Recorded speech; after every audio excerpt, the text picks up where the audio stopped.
Alright, ito mabsat, nakalive si Attorney Claire. Senator Robin Padilla, bumaligtad na, dilawan na. Pinakita na ang maleta kay Digong. Diyos ko Lord Rudy, naspak manan. Alright, here we go. Sa party. Ka lang. Wait. Sergeant Putik. Go. Okay, Nelson Cupino. Hello sa iyo. Nena Bolivar. Kahel. Si Lime. Hello, Lime. Irene. Teresita Ferro. Maleta. Maleta. So, tingnan natin mga kaklira kung ano ang ginawa ni Senator Robin. At may pinakita siyang binisto ang maleta para kay Digong. Okay? Oh, really? Let's go. Ay, sound.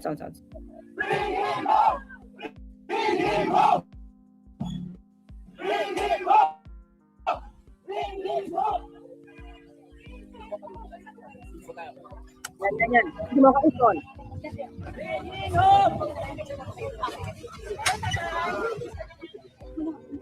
Kailangan mo ba ng tulong ka? Yan ang maleta, mga maleta. Okay, Digong. Well, mga ka-clear, diba? Si Ombudsman, di ba natatandaan nyo, may nireveal siya, na nakita nila yung picture, yung maleta na yon panahon pa daw, ni dati Pangulo Duterte. Di ba, nireveal niya yon. So, may maleta na pala noon pa. Tapos nag-crossover sa panahon ni Pangulo Marcos Jr. Buti na lang, di ba, 2025, nagpa-imbestiga na si Pangulo. Otherwise, mamamayagpag pa ito. Kung ano man mga corruption na pinaggagawa nila. Tapos ipapahid nila ngayon kay Pangulong Marcos Jr. Ang lakas magpahid ng mga Duterte. Di ba? Pero nga ako nadidig dito, si Baste, si Mayor Baste. Sinasabi niya, na ang corruption ngayon, hindi matakasan. Galing nga sa inyo yun eh. Galing sa inyo. Ha? Galing sa inyo, kaya pinapaimbestigahan ng Pangulo. So dito mga kaklit, tingnan nyo naman kung saan busy. Saan busy ito si Senator Robin Padilla. Ayan. Para udyukan ang Supreme Court na magdesisyon pabor kay Duterte. Ulit. Diba? So, ang sabi niya ganito mga kaklit, may impeachment pa. May impeachment pa sa gitna ng krisis sa Middle East. Ito. 'Di ba? Instead na tumulong, magbalangkas na anong dapat balangkasin, mag-isip anong pwedeng itulong para maibsan ang hirap ng mga Pilipino, tumulong sa Pangulo, eto pa, busy sila mag-ipon ng signatures, mga clear, para bring him home. Diba? Bring him home. So, saan sila busy? Dito. Pero kung makapintas, ano sabi? Ano sabi ni Robin Padilla? Bakit daw hindi pa kunin yung Saba? Talaga? Ngayon? Ngayon talaga? Di ba? Ngayon pa na meron tayong kinakaharap na impact ng krisis sa Mindanao. Tapos ngayon, di ba? Meron siyang sinuwestiyon. May sinuwestiyon siya about Saba. Pero saan siya busy? Sa pagkalap ng pirma. Ito mga kaklir. Ito ngayon yan. Ang tanong, ilan daw to? Wait lang, hanapin ko mga kaklir. Wait lang ha. Okay. Tayo sa video niya. 33, okay, mas maiksi ito. Eto, medyo mas mahaba-haba na konti ito. Punta natin ito. Konti, punta mo natin ito.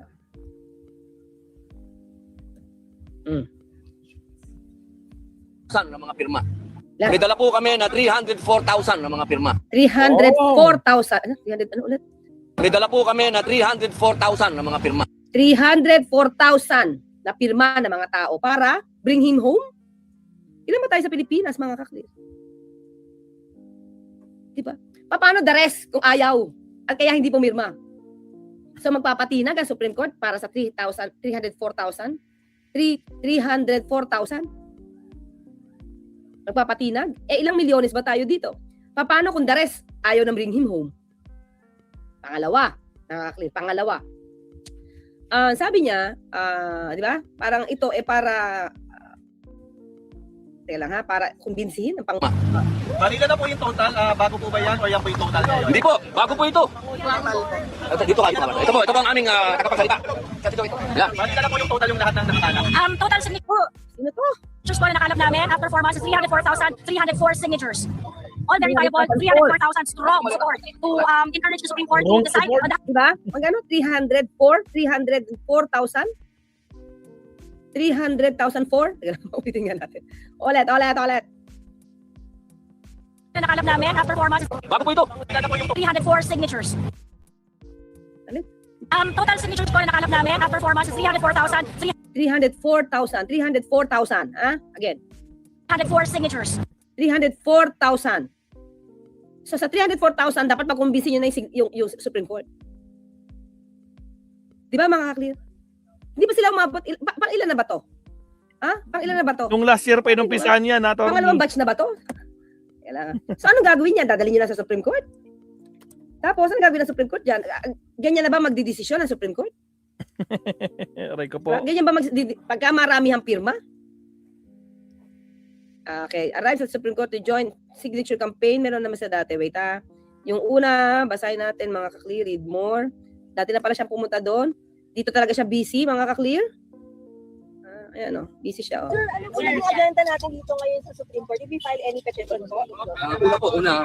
Maraming salamat po sa pagbibigay niyo ng atensyon sa amin. Pangalawa, ako po yung nandito bilang miyembro ng PDP. PDP, mga nyo, PDP PDP. Ako po yung nandito para samahan yung aking mga kasama sa Tay Kami Naman. Dahil kami po ay halos masasabi po natin na sa matagal na panahon, 1 taon na ho. Medyo nangangamba na ho ang maraming mga nagmamahal kay Digong dahil 1 taon na po na doon. Kaya nangalap po kami ng mga tunay na pirma. Yung mga kaya, imagine nyo, this is March 11. March 11. May putukan na to mga kaklira. Dahil unang pumutok, February 28, nasa Bangkok si VP Sara. Pero dito sila busy. Pero pag sinabi, bakit may impeachment pa, merong sigalot sa Middle East, kino-question kung yung impeachment. Pero itong mga ginagawa nila, di ba? Ako pa nandito bilang miyembro ng PDP. Pangatlo, ako ay nandito para sa mga aking mga kasama sa Tay Kami Naman. Okay, saan pang ilan na to? 1 taon na ho, okay? To recall. Okay, many who love Digong are starting, okay? So, pang ilan to? Ito. So, for the 76,000 signatures was filed for the second batch. Totaling 238. So, almost ano lang to? 507. Ba? Sa 238 plus 304. Di ba? Almost 500. 400 eh. Di ba? So, kumputin nyo mga clear. Bilisan nyo. 400, ilan sabi niya kanina? 304. Di almost 5 na to. Plus 76 pa. Sabihin natin mga nasa 600 plus. 600,000 plus. Sa 600,000 plus, wala pa tong 1 milyon.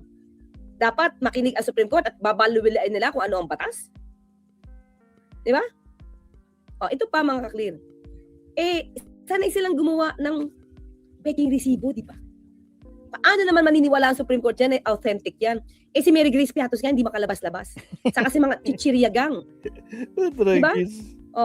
Meron pang Chel Jokno na pumirma sa resibo ni VP Sara. Meron pang Marian Rivera. Diba? Paano malalaman ng Supreme Court yan kung totoong tao yan? Mary Grace Piatos. Diba? Yung mga pagrerenta nyo sa safe house, hindi nga mapaliwanag. Ito pa kaya? Diba mga ka-clear? So well, anyway, yun na, pinakita ko lang sa inyo. Sige, dagdagan lang natin ng konti. Pakikita ko sa inyo yung iba pa niyang pinost. Sige, tuloy tayo. Ay, nasa na tayo. all very Tignan mo, umunguya ba siya? Kumakain ba siya ulit? Tignan natin po na nakalap namin after 4 months is 304,304 signatures. All verifiable, 304,000 strong support to encourage the Supreme Court to Diba? Paano natin malalaman totoo yan? Yung karamihan sa inyo, fake news peddler. At kinukonsinti. Yung mga resibong kamukha ng AFP, mga ka-clear, gumawa lang ng resibo si Atty. Powa. Ginamit na resibo yun. 15 million halaga nung 4 na certificates. Diba? decide on the habeas corpus cases filed by the Duterte siblings. Ilang signature document po yung nasa? May mga marami pang mga dumarating. So basically, ito mga napagdadaan namin ngayon. Ito yung mga napagdadaan namin na mga signatures na isasabit namin. Marami pang mga dumarating. Okay, sige. Dami pa pala. Pero ang tagal na, di ba? 3 months. Mga clear. So, ayun na pinakita ko sa inyo, ha? Sinabi niya kanina, di ba? PDP siya. Maliwanag, ha? Sinabi niya, PDP siya. So, tingnan natin to mga ka-clear, ha? Desperate ba si Robin Padilla, mga ka-clear? Yan. Kita nyo? News 5 to Basa natin Okay? Yung si Binoy nakaupo sa Senado, malaking krisis na, naku, Sherlock. Sherlock, di ba? Yan. Original daw dilaw. Ano to? Nagpapakampi ba sa dilaw? Bumabaliktad na? O kinukuha nila ang simpatya ng dilaw? Mga kaklit, tandaan natin kung paano pinastos-bastos si dating Pangulo Duterte, si VP Lenny, na dilaw. Diba? Kailangan naman ng pink lawan Kaya nga pink lawan o pink and dilaw. Diba? Kailan naman nag-pink si VP Lenny So, pero ito si Robin Padilla ito mga clear Original dilaw sila. Bumabaliktad na ba to? Ito ang bansa ni Senator Robin Padilla kay dating Pangulong Duterte at sa political party niyang Partido Demokratiko Pilipino, Lakas ng Bayan. PDP laban, dilaw daw talaga. Mga clear. Baka nakakalimutan natin. Huwag natin kalimutan nagkaroon ng dalawang faction. Yung PDP laban ni dating Pangulong Duterte at PDP laban ni Coco Pimentel. Yes. Ang original na may hawak ng PDP laban ay sila Nene Pimentel. Totoong dilaw. Totoong mga Ninoy. Diba? Tapos, nung inadapt, itong si Coco Pimentel, si Duterte, nung kumandidato, naging PDP na siya, di ba? Tapos, maraming sumanib na kaibigan ni Pangulong Duterte, kinuha na nila si PDP laban. Nawala sa eksena. Sila Coco Pimentel, original dilaw. So, di ba, yung faction niya naghiwalay. At ang pinanigan ng COMELEC ay itong partido na PDP, yung faction, ni dating Pangulong Duterte. Siyempre, kung ikukumpara mo siguro, kaya Coco Pimentel, mas malakas si dating Pangulong Duterte. O di nanalo yung grupo ni dating Pangulong Duterte na PDP, Lakas ng Bayan. Kaya nasa kanila ngayon to. Sabi ni Trade for Investment, bring him garapon. Sa isang social media post, ibinahagi ni Padilla ang pagtatalaga ni dating Pangulong Cory Aquino ng mga officer in charge. Tama, pinili niya noon si dating Pangulong Duterte. Doon sa Davao City.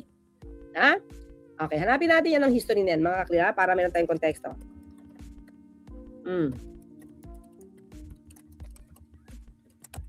Kasi, di ba, RevGov yun Kaya ano siya, nag-appoint siya ng mga, syempre, tinanggal niya yung mga partido o hawak ni dating Pangulong Marcos Sr. Diba? Nasaan na ba yun? Ito, pakita natin. Pinoy history. Pailan muna po Pinoy history. Balikan kita dito dilaw. Mga dilawan, sabi niya, about 40 years ago tayo. Ay, tila lang. Urban legend mo. Wala. Suling 30 ba yan? The worn out line goes that Rodrigo Duterte's family should be ashamed that their matriarch, Solid Duterte, was an anti-Marcos crusader. Kailan to? 2024. Sige, mapasahin natin mamaya yan. Na fact check. Yan. Sabi dito, about 40 years ago, Rodrigo Duterte was appointed officer in charge, vice mayor pala siya at that time, Davao City by then President Corazon Aquino. In 1988, he ran for mayor as an independent candidate and won, serving 3 consecutive years until 1998. In 1990, Duterte joined the Nationalista Party upon the persuasion, nagbago pala siya, Diba? Upon the persuasion of Senator Juan Ponce Enrile. Because he was term limited in 1998, he ran for the House of Representatives and won as a congressman of the 1st District of Davao City. In 2000, when he returned to the local politics, he ran again for mayor of Davao City and was elected for the fourth term. He was elected in 2004 and 2007. Hindi pa na siya buong dilaw. After dilaw, pumunta na siya kay Juan Ponce Enrile o Nationalista Party. Diba? Yan yun, mga kaklira. So, balik tayo dito. Balik tayo sa original dilaw. Diba? So, di ko alam kung sumasakay na si Bino, si Senator Robin. Yan Okay? Bilanggit din niya ang pagkapanalo ni Duterte bilang Davao City Mayor noong 1998 sa ilalim ng Lakas ng Davao Coalition na kaalyado ng lakas ng bansa ni Aquino. 1990, nag-join na daw siya ng Nationalista Party 1990 o 1988, kinilala rin supporter ni Aquino ang ina ni Duterte na si Soledad. Sinabi ito ng senador para depensahan ang plano upang pagtakbo ni dating komisyon ng COMELEC. Sinabi niya to dahil para ipagtanggol si Guanzon. Sa ilalim ng 2028 slate, di ba? Sigurado ng tatakbo, kaya pala, mga kaklir. Yung pala yung hanap ni Rowena Guanzon, no? Tatakbo, kaya pala. Okay, anyway. Nakapagtatakan ba na mag-Inday Sara siya? My goodness, Attorney Guanzon is simply maintaining her Dilaw principles. Paano ka makakapag-dilaw? May having your Dilaw principles. Kung papasok ka sa slate ni Vice President VP Sara. Diba? Tingnan natin itong post niya. Ito pala. Ayan, ito. Basahin natin ito mga klira. Basahin natin ang post niya. Nasaan yan? Pambihira talaga. Historically, Tatay Digong is, present tense tayo mga klira, Tatay Digong is Dilaw. So, up to now, Dilaw? So, sumasama na siya sa Dilaw ngayon, di ba? So, gusto niya pagsanibin. Di niyo ba napapansin? Gustong pagsanibin, mag-collab ang kay VP Sara, ang mga Dilaw. Hindi na sila galit sa Dilaw. PDP laban is Dilaw. Anong issue niyo kay future Senator Atty. Rowena Guanzon? Dilaw pa sa Dilaw si attorney. Pero, sabi ko nga, kung Dilaw ka, baka iba ang, para magkaiba ang prinsipyo. Ni VP Sara sa kanang mga Dilaw. Diba? Kasi, sa mga Dilaw, sama na natin si Pinoy, saka si VP Lenny, walang issue ng korupsyon. Diba? Si Risa Ontiveros. Diba? Sama na natin si Senator Trillanes. Jokno. De Lima. Matatanggap kaya nila Risa Ontiveros?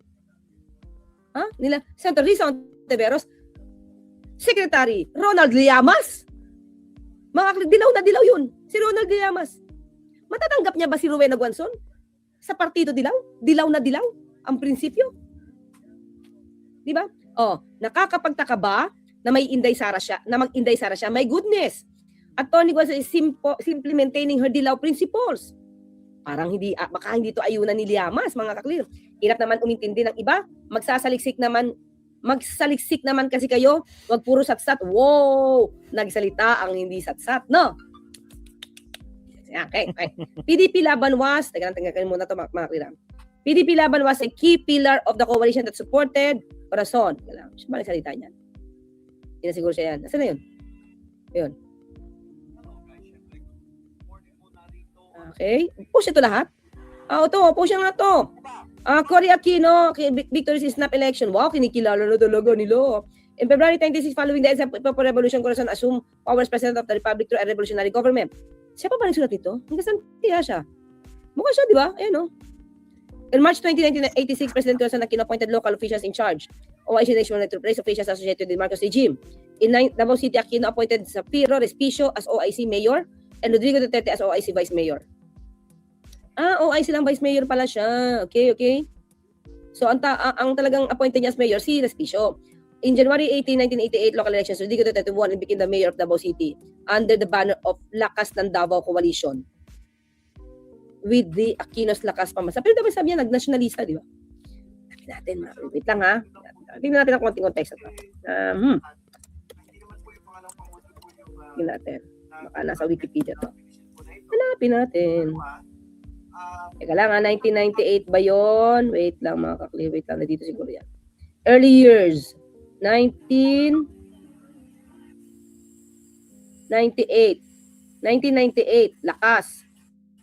Lakas. Nagdilaw siya talaga. 1995 to 1998. Lakas? Ay, hindi. Sino ba yung Lakas? Si Gloria ba? No? Limutan ko na to. Tama ba? No? Gloria to, no? Lakas si MD? Wait. Wikipedia. Punta natin. Kasi ang ganda ng content.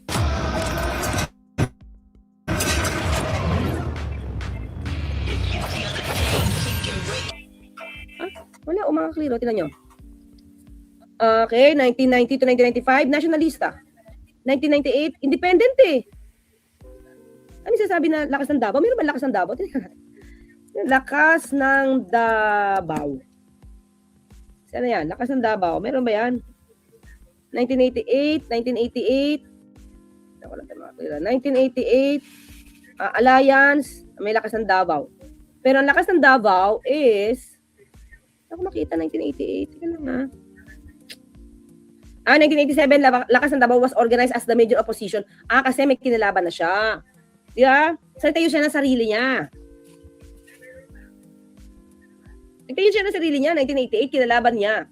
kinalaban niya na was organized as the major opposition coalition in Davao City. Former Senator Alejandro Almendras, a staunch pro-Marcos politician and nationalista stalwart, was one of its lead conveners, with other pro-Marcos figures such as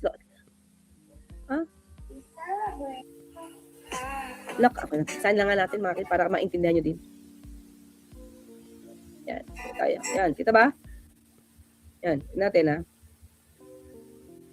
Lakas ng bansa with former City Councilor Dominador Sunyo as his running mate. Lakas ng Davao was nominated Duterte as its candidate for mayor. Pero wala naman sinabing kay ano to, may noy, mga kli, kasi Lakas ng Davao was organized as the major opposition coalition in Davao City. Former Senator Alejandro Almendras, a staunch pro-Marcos politician and nationalista stalwart, was one of its lead conveners. Sinong convener? Convener siya ng Lakas ng Davao? Ayun kung tama yung pagkakaintindi ko Former Senator Alejandro Almendras, a staunch... wait lang clear.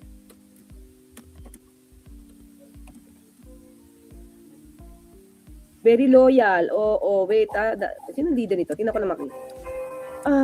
Bigla ako na-curious Wait lang Lakas ng Davao. Led by Alejandro. Natin.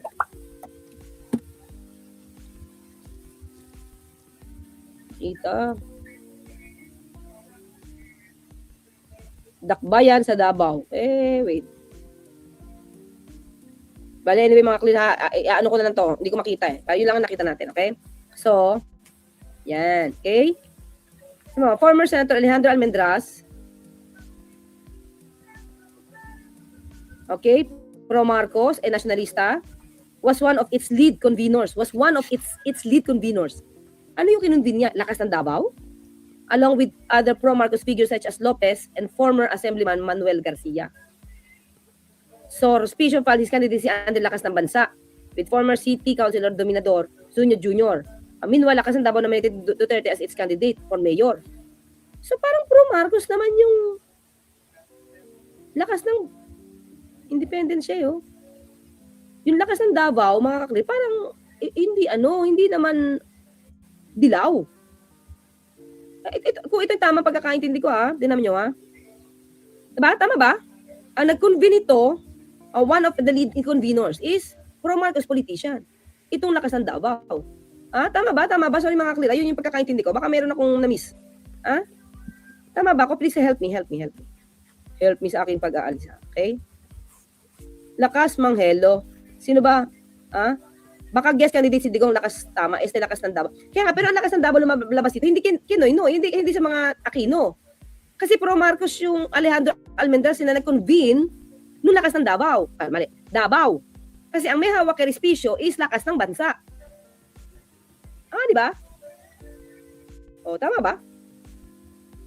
Lakas ng Fentanyl. Anyway, siguro yun na lang. So mga klit, parang pinapalabas kasi dito ni Robin. Uy, dilaw, wag niyong awayin ng mga Duterte kasi dilaw siya original. Kuha niyo yung message. Nakuha niyo yung message, di ba? Pero ito medyo mga kaklira. Medyo hindi ako sigurado dito sa sinabi niya. Okay? Former President Rodrigo Duterte is presently a chairman of PDP. Original dilaw. Original dilaw. Di ba? Teka lang po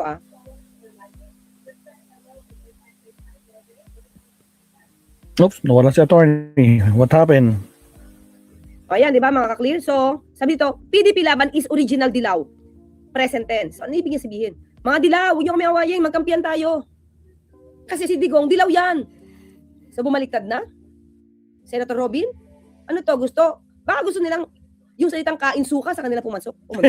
Aray ko po, Lord. Di ba? Di ba? Lakas si MD. Lakas si MD Ramos. Tapos napunta kay Gloria.